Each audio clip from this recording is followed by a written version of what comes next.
माँ तू सबसे प्यारी है, माँ तू जग में न्यारी है।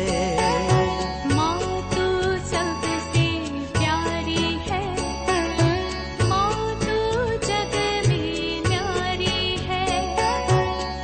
अपने आंचल में रखना, अपने आंचल में रखना। हमें वरदानों से भरना।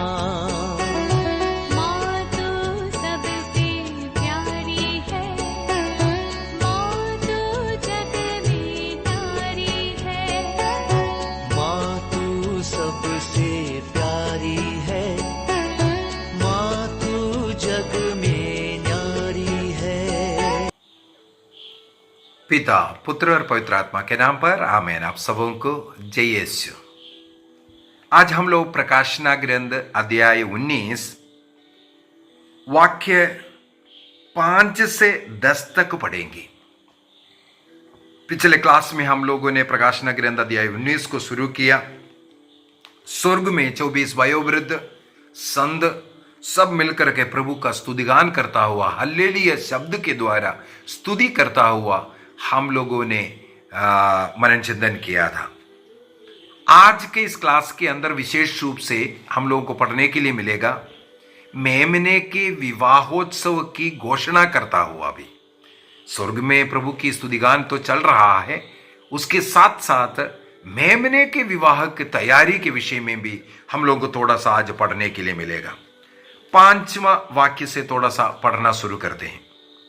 इसके बाद सिंहासन से एक प्राणी यह कहते हुए सुनाई पड़ी, तुम सब जो ईश्वर की सेवा करते हो और तुम छोटे बड़े जो उस पर श्रद्धा रखते हो, हमारे ईश्वर की स्तुति करो। वाक्य 5, सिंहासन से आने वाला एक वाणी है।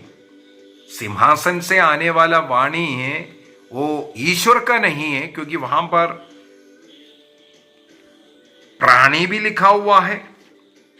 और दूसरी बात है, वो आग्रह करते हैं हमारे ईश्वर की स्तुति करने के विषय में। इसका मतलब ईश्वर नहीं, हम लोग ये बोल सकता है वो 4 प्राणी वो हो सकता है, या स्वर्गदूत भी हो सकता है, क्योंकि अब तक का अध्याय 17, 18 और 19 के जो पहले पार्ट हम लोगों ने कल जो मनोरंजन किया, उसमें भी स्वर्गदूत घोषणा करता हुआ हमें मिला था। तो ये स्वर्ग से आवाज जो धरती में जो लोग हैं, योहन सुन रहा है, स्वर्गिक लोगों के साथ, संतों के साथ, 24 वयोवृद्धों के साथ, इस संसार में जो लोग हैं, पृथ्वी पर जो लोग हैं, वे भी प्रभु की स्तुति करने के लिए निमंत्रण मिल रहा है। अभी अब तक का हम लोगों ने देखा स्वर्ग में प्रभु की स्तुति करता हुआ, लेकिन अब यहां पर जो पृथ्वी पर जो लोग रह रहा है, उन्हें भी निमंत्रण मिल रहा है, उनके साथ मिलकर प्रभु की स्तुति करो। इसलिए हम लोगों का जो लिटर्जी प्रार्थना है, उसको ध्यान से अगर हम प्रार्थनाएं करेंगे, हमें मिलेगा स्वर्गीय दूतों संतों के साथ मिलकर के यहां पर पृथ्वी के जो कलीसिया प्रार्थना करते हैं। कई लोग बोलते हैं जो मर गया वो मरा पड़ा है, लेकिन हम लोग विश्वास करते हैं और स्वीकार करते हैं, और ईसा मसीह ने यही शिक्षा दिया, जो मृत लोग, जो मर गया, शारीरिक रूप से जो मर गया है, वे भी कलीसिया का अंग है, वे भी कलीसिया का अंग है। जो संत लोग जो स्वर्ग पहुंचा है, वो भी इस कलीसिया के साथ बैठ करके प्रार्थना करते हैं। कलीसिया के लिए मध्यस्थ करने वाला है। इसलिए पृथ्वी की कलीसिया जो स्वर्ग की कलीसिया के साथ या शोधकाग्नि की कलीसिया के साथ मिलकर के रहते हैं। दूतों संतों के साथ मिलकर हमारे जितने भी लिटर्जी प्रार्थना है, वो प्रार्थनाएं होते हैं। तो यहां पर हम लोगों को मिलते हैं, उसका वो आह्वान स्वर्ग से मिलता है। और यहां पर वाक्य 5 के अंदर हम लोगों ने पढ़ा है, तुम सब ईश्वर की जो सेवा करते हैं, इसका मतलब सेवा करने वाले हम लोग दास लोग हैं, चाहे छोटे हो या बड़े, जो प्रभु पर श्रद्धा रखते हैं और प्रभु की स्तुति करने के विषय में। मतलब यहां कोई ऊंच नीच कुछ नहीं देख रहा है। ईश्वर की कलीसिया में सब लोगों को मिलकर के स्तुति करना है, आराधना करना है, उसमें कोई छोटा बड़ा का कोई स्थान मान सम्मान के विषय में नहीं। प्रकाशना ग्रंथ उसके अध्याय 11 वाक्य 18 के अंदर भी हम लोग इस प्रकार का एक कलीसिया का पृथ्वी के सब निवासी मिलकर के स्तुति करता हुआ हम लोगों ने मनन चिंतन किया था। वाक्य थोड़ा 6 में जाते हैं, 6 और 7 में। तब मैंने एक विशाल जन समुदाय की जैसी आवाज, देखो बहुत बड़ा विशाल जन समुदाय, स्वर्ग के लोग, शोधक अग्नि के लोग और पृथ्वी के लोग मिलकर के जो स्तुति करता हुआ, समुद्र की लहरों के और गरजते हुए बादलों के जैसे आवाज को यह कहते हुए सुना, हालेलुया, हमारे सर्वशक्तिमान प्रभु ईश्वर ने राज्याधिकार ग्रहण किया है। प्रभु का राज्याधिकार कब मिलेगा? थोड़ा आगे से और मिलेगा। यहां पर सब लोग मिलकर के प्रभु का स्तुति करते हुए हालेलुया करते हुए कहते हैं, प्रभु राजाधिकार ग्रहण किया है। वाक्य 7 को भी पढ़ लेते हैं। हम उल्लसित होकर आनंद मनाए और ईश्वर की महिमा गाएं, क्योंकि मेमने के विवाहोत्सव का समय आ गया है।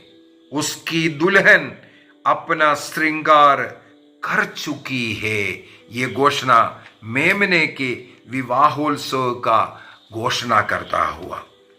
तो प्रभु की स्तुति करने का मुख्य हम लोगों को यहां पर 2 कारण मिला। पहला कारण यहां पर वो राजाधिकार ग्रहण कर दिया कर करके बोल रहा है, क्योंकि शैतान के ऊपर जब विजय होता है, शैतान को जब अनंत आग में जब डालेगा, तब इनका राज्यत्व शुरू होता है। ये हमेशा राजाधिराज है, प्रभुओं का प्रभु तो है, लेकिन उनका सचमुच में राज्यत्व शुरू होता है जब शैतान का जो राज्य नष्ट करना, शैतान का जो कर्म है उसको समाप्त करना। हम लोगों को प्रभु ईसा मसीह ने सिखाया था एक प्रार्थना, ये पिता हमारी प्रार्थना।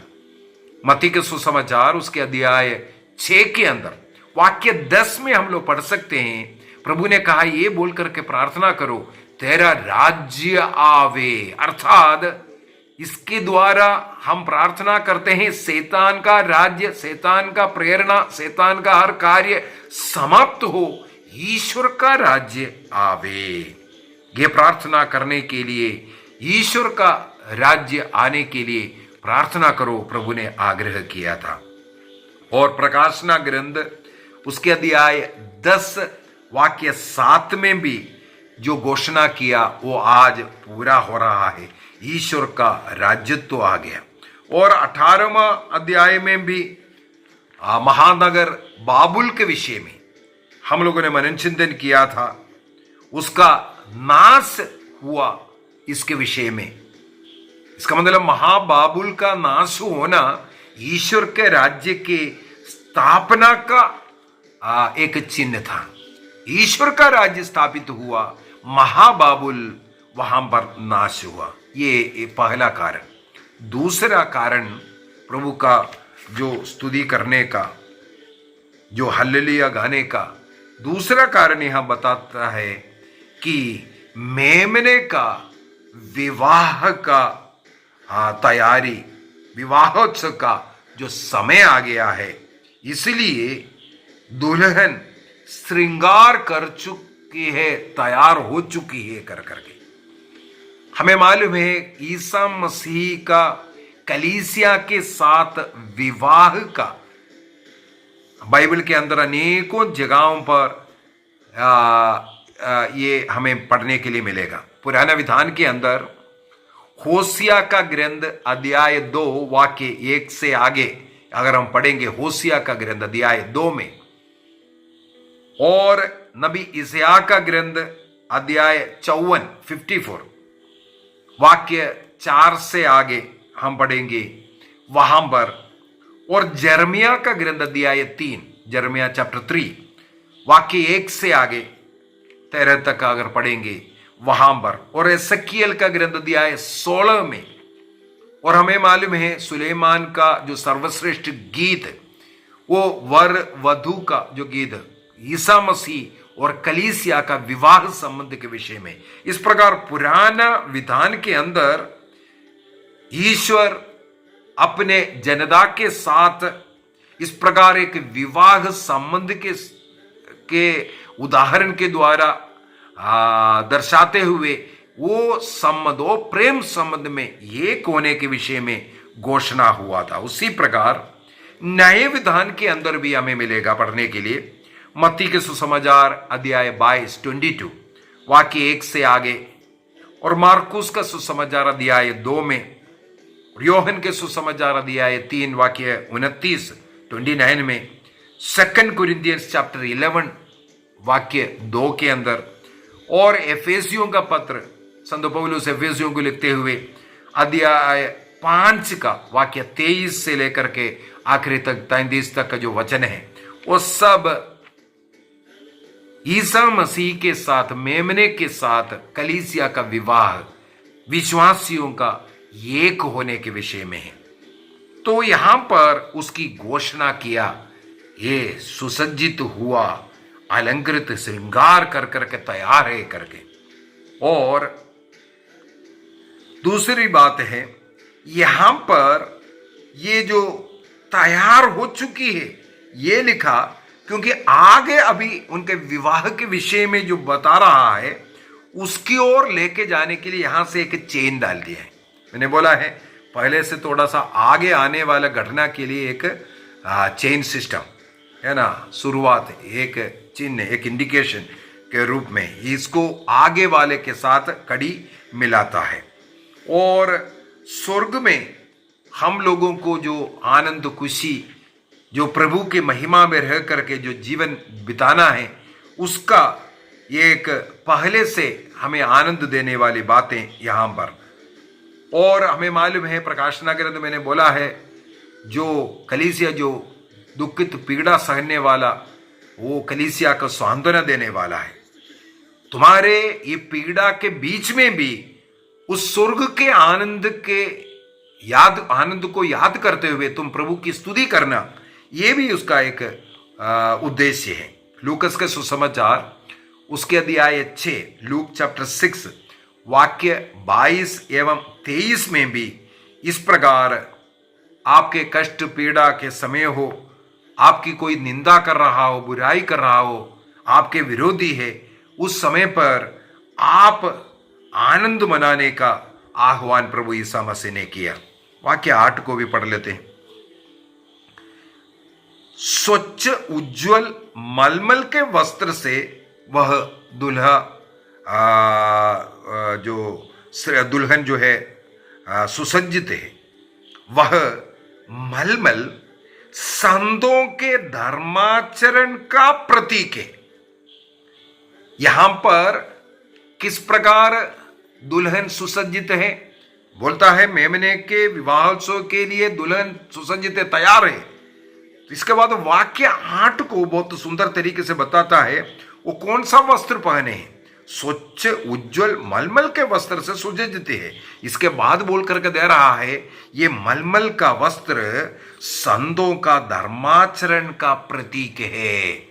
इसका मतलब धार्मिक जीवन जीने वालों को यहां पर बता रहा है वो मेमने के विवाह के लिए सुसज्जित हो गया है। प्रकाशना ग्रंथ अध्याय 19 का वाक्य 8 का ये मतलब प्रभु का वचन के अनुसार प्रभु की कलीसिया से जुड़ करके एक अच्छा धार्मिक जीवन जी रहा है। अपने प्रवृत्ति के द्वारा हमें मुक्ति नहीं मिलता करके अनेकों लोग सिखाते हैं, लेकिन वचन के अनुसार जीने वालों को प्रवृत्ति करना भी जरूरी है। इसको धार्मिक जीवन कहते हैं, उसके अंदर प्रवृत्ति भी है। यदि हम लोग प्रकाशना ग्रंथ उसके अध्याय 7 वाक्य 14, एफेसियों का पत्र अध्याय 5 वाक्य 26 एवं 27, कोलोसियों का पत्र अध्याय 1 वाक्य 20 को पढ़ेंगे, ईसा मसीह ने कलवारी पहाड़ पर जो रक्त बहाया, उस रक्त के द्वारा हम लोगों को पवित्र किया है, ये लिखा हुआ है। और प्रकाशना ग्रंथ के अंदर ही अध्याय 12 वाक्य 1 और 2 में क्रिस्त के कलीसिया को क्रिस्त के माता के रूप में बताया, और यहां पर हम लोग कलीसिया प्रभु का वधू के रूप में, और साथ ही साथ प्रकाशना ग्रंथ अध्याय 17 के अंदर महावेश्या के विषय में लिखा। इन दोनों को यहां पर कलीसिया या ईसा मसीह का मां के रूप में या वधू के रूप में जो कलीसिया को जो दर्शाया प्रकाशना ग्रंथ के अंदर, उसकी तुलना महावेश्या जो ईश्वर के धर्माचरण में नहीं उसके विरोध में काम कर रहा, उनको मिलने वाला जो न्याय, इसको यहां पर मेल कराता है। कलीसिया ने जो निर्मल वस्त्र पहना है वो उनके धार्मिक जीवन का एक चिन्ह है। ईसा मसीह ने हमें मुक्ति दान के रूप में दिया, लेकिन हमारा धार्मिक जीवन ही उसको हमें अपनाने के लिए जो देता है। जो मुक्त में मिलने वाला जो मुक्ति है, उसको हम अपनाने के लिए हमें एक धार्मिक जीवन जीने की जरूरत है। इसका मतलब कर्म के अभाव में केवल विश्वास करने से हमें यह मुक्ति नहीं मिल सकता है। और ये जो महावेश्या अध्याय 17 के अंदर जो हम लोग देखा है, वो ईश्वर का जो शत्रु बन करके मैं सही है, यहां चमत्कार है, ये सब बोल करके जो चलने वालों का जो ग्रुप वहां पर उनको दंड देता हुआ, और उनका जो वस्त्र लाल कलर के विषय में भी बोला, वो लोगों का हत्या कर करके जो लाल हुआ, उसको यहां पर उसको सहन करने वाला ईमानदार रहने वालों को जो कृपा मिलने के विषय में। वाक्य 9 और 10 को भी थोड़ा जाना अच्छा है, वहां पर भी थोड़ा जाते हैं। स्वर्गदूत ने मुझसे कहा, यह लिखो, धन्य है वे जो मेमने के विवाह भोज में निमंत्रित है। और उसने मुझसे कहा, यही ईश्वर के शब्द है। वाक्य 9 का यहां पर जो लिखा है, लिखो धन्य है वे। हम लोगों को मत्ती के सुसमाचार में पहाड़ी संदेश, पर्वत संदेश जो होता है, अध्याय 5, 6 और 7वां अध्याय 5 शुरू ही यही है, 8 आशीर्वचन के द्वारा धन्य है वे बोल करके। इसी प्रकार यहां पर स्वर्गदूत स्वयं कहते हैं, लिखो धन्य है वे जो मेमने के विवाह भोज में निमंत्रित हैं।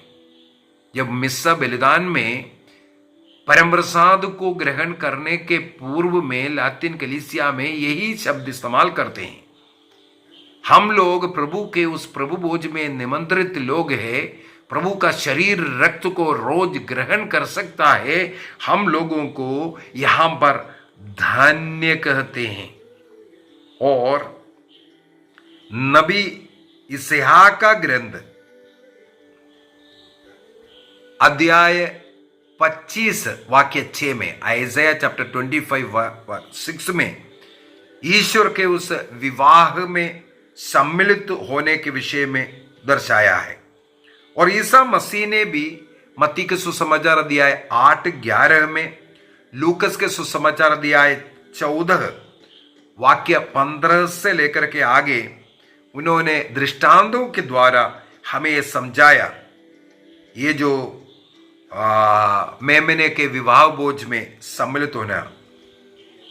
और ईसा मसीह स्वयं इस संसार के जीवन में अनेकों जगहों पर भोजन में बैठा हुआ, विवाह में भाग लेता हुआ, और ईसा मसीह स्वयं शिष्य लोगों के साथ भोजन करता हुआ, लास्ट सपर एक उदाहरण है। ये सब स्वर्ग का, ये विवाह भोज का एक पूर्व आस्वादन के रूप में हमें प्रदान किया है। इसका मतलब पुराना विधान में भी इस धन्य है, ये जो धन्य वो अवस्था को घोषणा किया। और नए विधान में ईसा मसीह स्वयं अनेकों विवाह में, अन्य पार्टियों में, किसी के घर में भोजन में निमंत्रण दे, वहां पर जाने के विषय में, ये सब हम लोग देखते हैं। ईसा मसीह कई जगहों पर अतिथि बन करके गए और ईसा मसीह स्वयं भोजन परोसा भी है।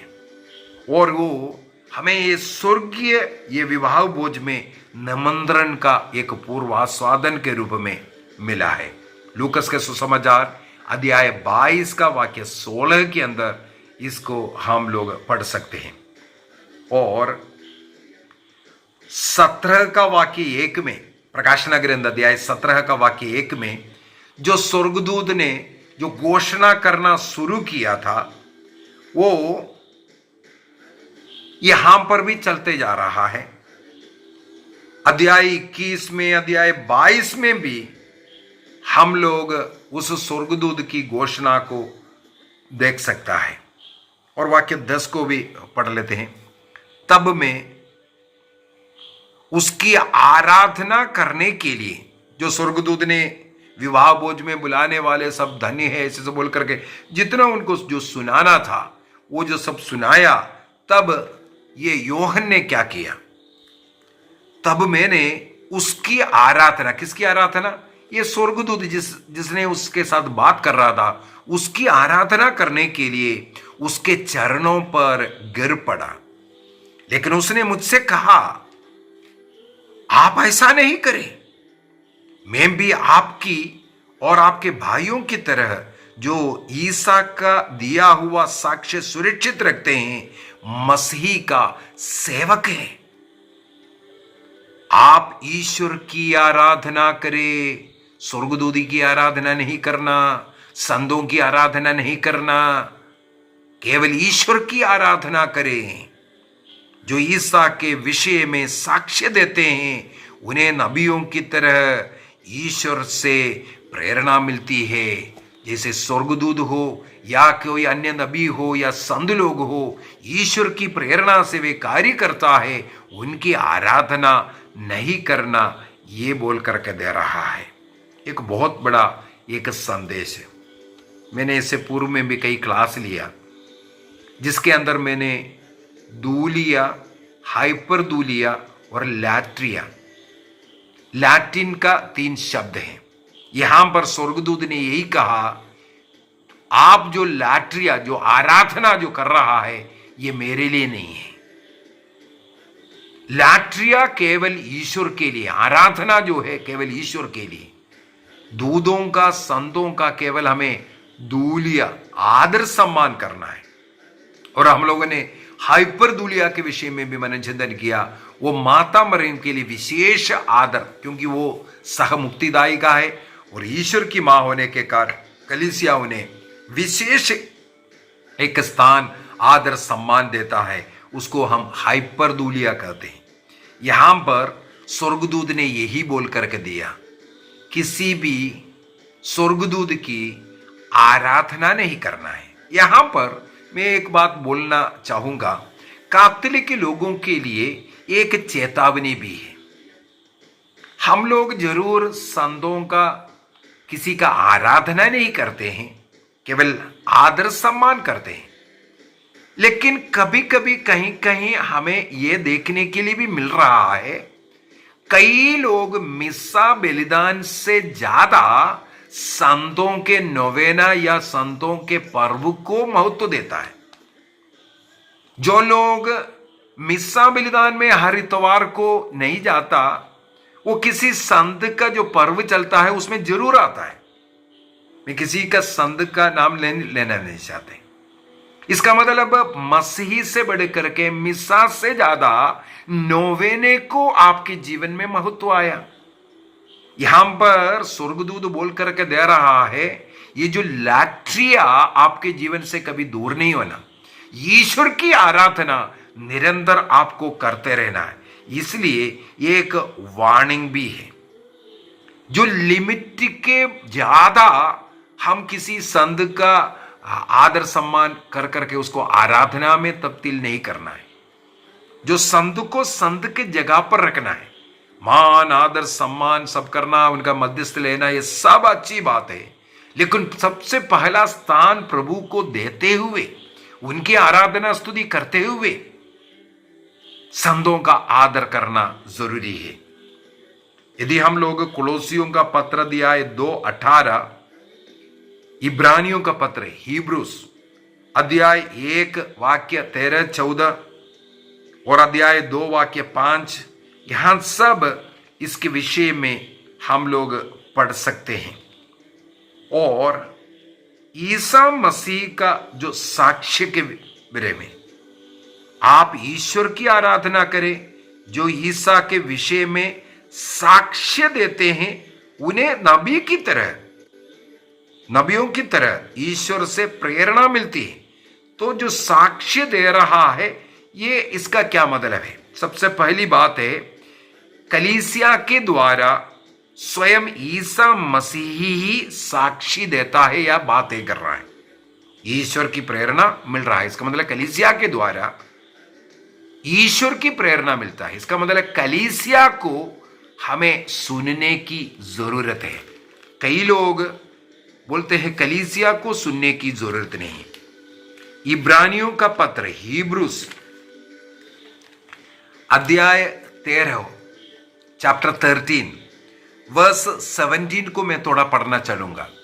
हिब्रूस चैप्टर 13 वर्स 17, आपके नेताओं को दिन रात आपकी आध्यात्मिक भलाई की चिंता रहती है, क्योंकि वे इसके लिए उत्तरदायी है। ईश्वर ने उन्हें नियुक्त किया है कलीसिया का को चलाने के लिए। कलीसिया का जो मेमनों को चराने के लिए, भेड़ों को चराने का दायित्व उनको दिया है, बिशपों को, फादरों को, ये वे उसका उत्तरदायी है। इसलिए आप लोग उनका आज्ञा पालन करें और उनके अधीन रहे। बाइबल बताता है हम लोगों को कलीसिया के अधीन रहना है, तब हम मसीह के अधीन रहता है। क्योंकि मसीह जिसे नियुक्त किया, जो बनाया हुआ है तरीका, उस तरीके में ही काम करता है। मसीह कलीसिया से बात करेगा। कलीसिया ने हमें बाइबल दिया, बाइबल का व्याख्या कलीसिया कर करके देगा, उसके अनुसार हमें व्याख्या करना, हमें सीखना है, जिससे वे अपना करते हुए आनंद के साथ कर सके। तो कलीसिया को सुनना, कलीसिया के अनुसार चलना, यह जरूरी है। सबसे पहली बात है, ईश्वर कलीसिया के द्वारा हमसे बातें करेगा। दूसरा, ये कलीसिया के जो अगुवा लोग जिसे भी प्रभु ने चुना है, वे मुक्ति का जो बातें जो सुनाता है, अपने जीवन के उदाहरण के द्वारा वे जो घोषणा करता है, उसका हमें आदर सम्मान करना है, स्वीकार करना है। तो वह मृत्यु के समय तक वो घोषित करेगा और उन वचन के लिए वो ईमानदार रह करके वो सेवा करता है। इसलिए कलीसिया के अगुवाओं का अधीन रहकर, कलीसिया से जुड़ करके हमें प्रभु की आराधना स्तुति करना है। आइए आंखों को बंद करेंगे, प्रभु को धन्यवाद दें आज के इस वचनों के लिए। सबों के साथ, स्वर्गदूतों, प्राणियों, वयोवृद्धों के साथ पृथ्वी के सब निवासियों को भी बुला रहा है प्रभु की स्तुति आराधना करने के लिए। हमें केवल ईश्वर की आराधना करना है। लाट्रिया, आराधना केवल ईश्वर को, अन्य लोगों को हमें आदर सम्मान देना है। जैसे ये बातें सब बताया, हम लोग अध्याय 17 से पढ़ करके आ रहे, स्वर्गदूत सब बता करके आ रहा था, और अध्याय 4 से हम लोग स्वर्ग का दर्शन और स्वर्गदूतों के द्वारा, प्राणियों के द्वारा जो कार्य कर रहा है सब हम देख करके आए। अभी अध्याय 22 तक हमें मिलेगा। 22 में फिर से योहन स्वर्गदूत के सामने साष्टांग प्रणाम करते हैं उनकी आराधना करने के लिए। तब भी वहां पर भी हम देखते हैं स्वर्गदूत से मना करता हुआ, निर्णय करें केवल आराधना ईश्वर की करेंगे, अन्य सबों का, हमसे बड़े हमसे छोटे, हमारे साथ रहने वाले, हमारे नेताओं के, हमारे गुरुजनों के, हमारे संतों के, सत्य का मार्ग दिखाने वाले, ऐसे लोगों का हम आदर करेंगे, निर्णय करें। पिता, पुत्र और पवित्र आत्मा के नाम पर आमीन। आप सबों को जय यीशु।